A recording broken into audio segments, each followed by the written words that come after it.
So let's proceed to the last topic, which is the King Henry VIII.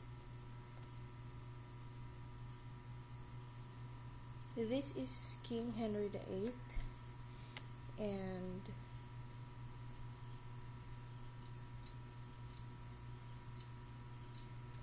King Henry VIII is the King of England from 1509 until his death in 1547.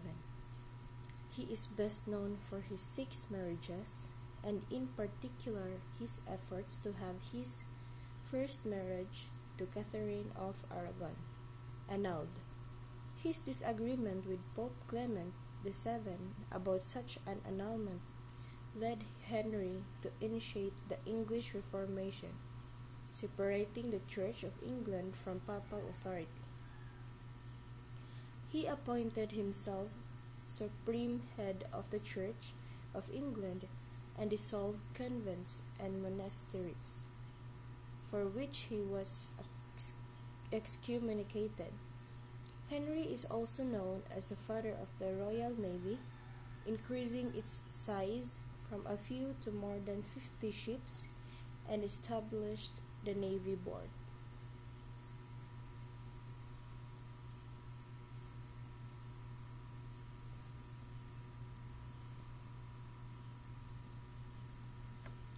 Henry VIII was born on June 28, 1491 in Greenwich, near London, England, and died on January 28, 1547 in London.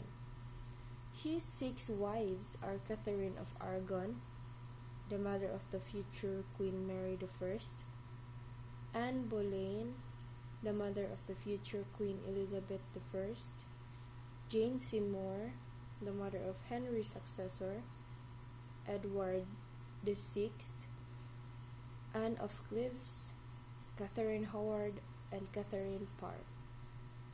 He was the second son of Henry VII, first of the Tudor line, and Elizabeth, daughter of Edward IV, first king of the short-lived line of New York.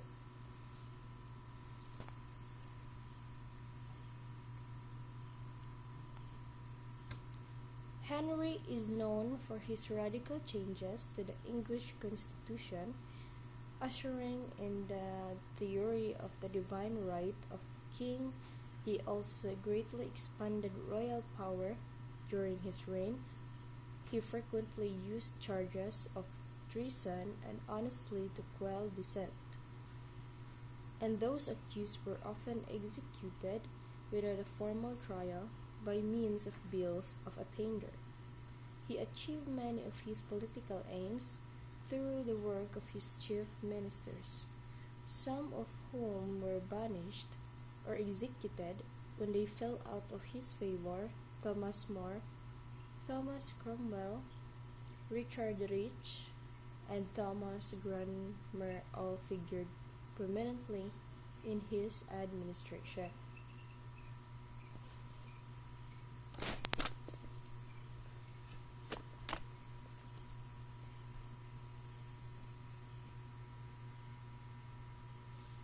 So Henry was an extravagant spender, using the proceeds from the dissolution of the monasteries and acts of the Reformation Parliament. He converted the money that was formerly paid to Rome into royal revenue. Despite the money from these sources, he was continually on the verge of financial ruin due to his personal extravagance. At home, he oversaw the legal union of England and Wales with the Laws in Wales Acts 1535 and 1542, and he was the first English monarch to rule as kings of Ireland following the Crown of Ireland Act 1542.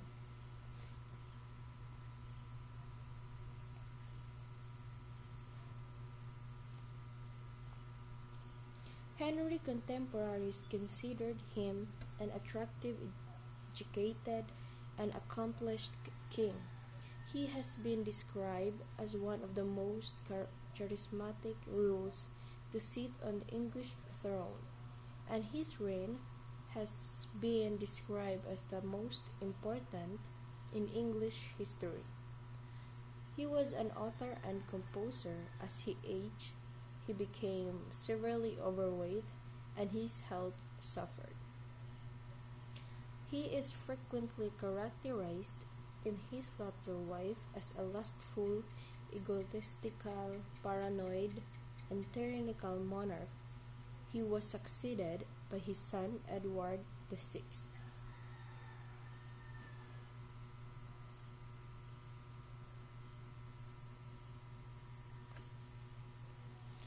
Henry became the heir to the throne of all the Tudor monarchs. When his elder brother Arthur died in 1502, he alone spent his childhood in calm expectation of the crown, which he helped give an assurance of majesty and righteousness to his willful and brilliant character. He excelled in book learning as well as in physical exercise of an aristocratic society, and when in 1509 he ascended the throne, great things were expected of him. Henry was 6 feet tall, powerfully built,